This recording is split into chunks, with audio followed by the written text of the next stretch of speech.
Hi hello வணக்கங்க. இன்னைக்கு எங்கள் வீட்டில் மீன் குழம்பு தாங்க. தேங்காய், குழம்பு மிளகாய் தூள் இது எல்லாம் அரைச்சி ஒரு பாத்திரத்தை தண்ணி ஊற்றி கொதிச்சுக்கிட்டு இருக்குது. இன்னும் மீன் எதுவுமே போடலை, குழம்பு மட்டும் கொதிச்சுக்கிட்டு இருக்கு. பக்கத்தில் பாருங்க, சோறு இப்படி பானையில் வெந்துக்கிட்டு இருக்கு.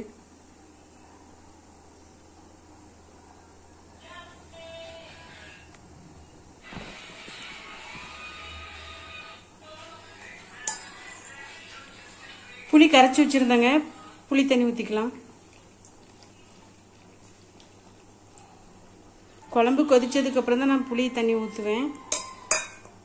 அதனால புளி தண்ணி ஊற்றிருக்கேன். இப்போ புளி கரைச்சி ஊற்றிருக்கேன்.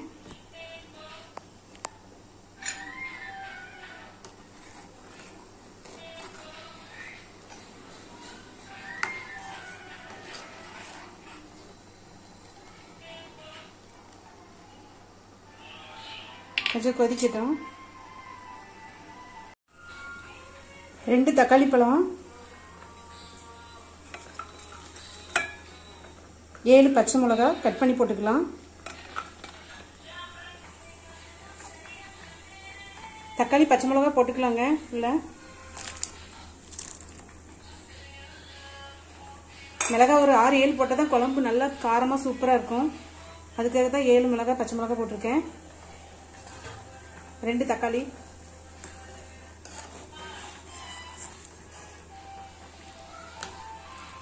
நல்லா கொதிக்கட்டுங்க. கொஞ்சமா கருவேப்பிலை போட்டுக்கலாம், கழுவி போட்டுக்கலாம். போட்டால் கொஞ்சம் சூப்பராக இருக்கும் குழம்பு, அதுக்காக போட்டுக்கலாம்.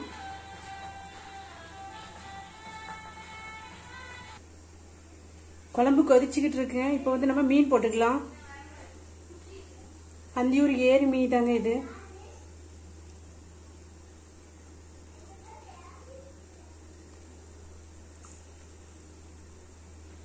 இங்க வந்து ஏரி மீன் தான் கிடைக்கும், அதனால ஏரி மீன்.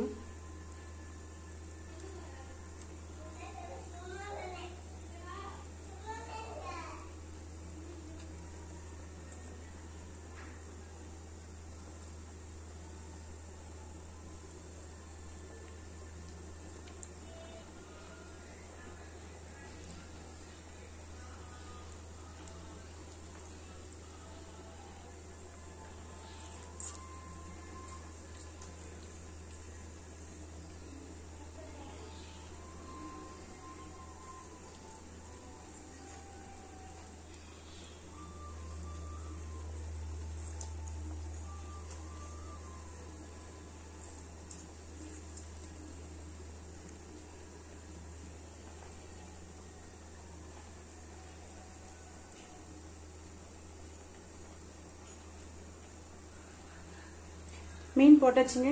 நல்லா கொஞ்சம் கொதிக்கட்டும். கொஞ்சமா பூண்டு போட்டுக்கலாம். ஒரு 10 பல் பூண்டு போட்டுக்கலாம் குழம்புக்கு.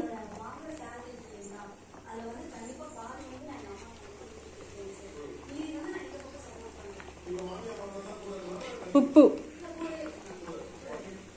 போட்டுக்கலாம்.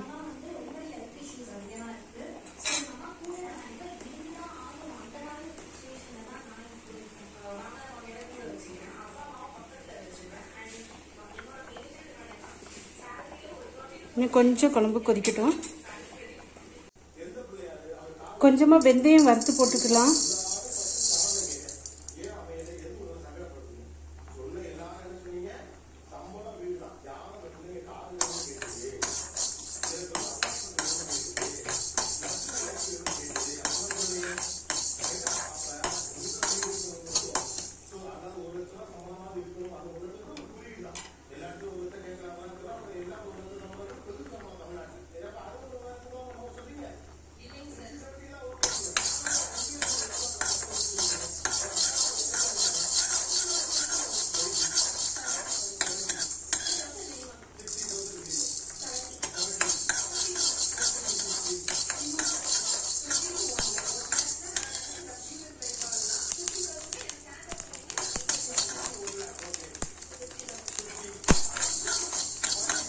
நல்லா பொடிஞ்சிருச்சு. இப்போ குழம்புல போட்டுக்கலாம்.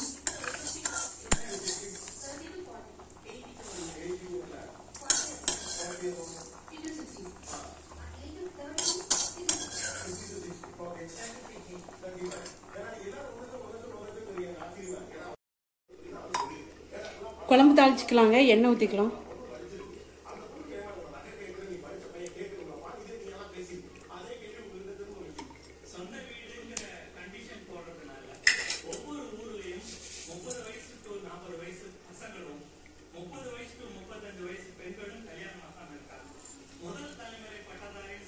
கடுகு,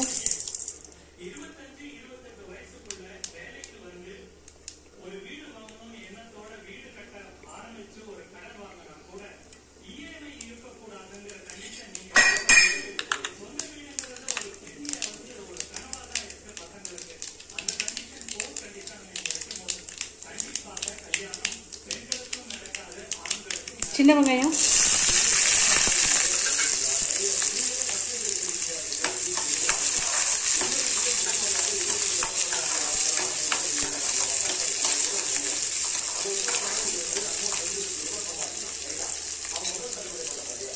நான் குழம்புக்கு தேங்காய் அரைக்கும் போதே நிறைய சின்ன வெங்காயமும் கூட வச்சு அரைச்சிட்டேன். அதனால தான் குழம்புக்கு கொஞ்சமாக சின்ன வெங்காயம் கட் பண்ணி தாளிச்சிட்ருக்கேன். வெங்காயம் நல்லா வதங்கிடுச்சு. கருவேப்பிலை போட்டுக்கலாம்.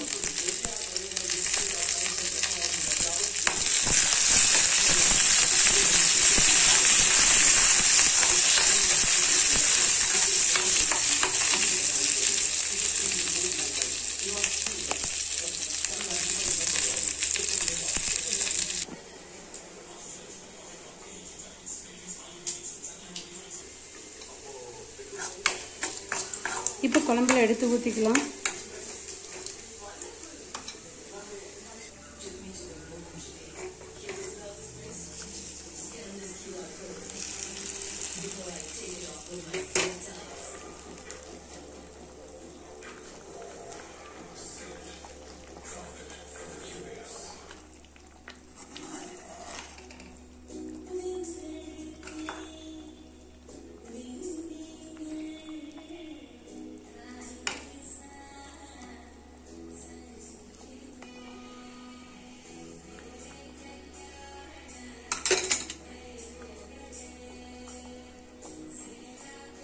அவ்வளோதாங்க, சூப்பரான மீன் குழம்பு ரெடி ஆயிடுச்சு.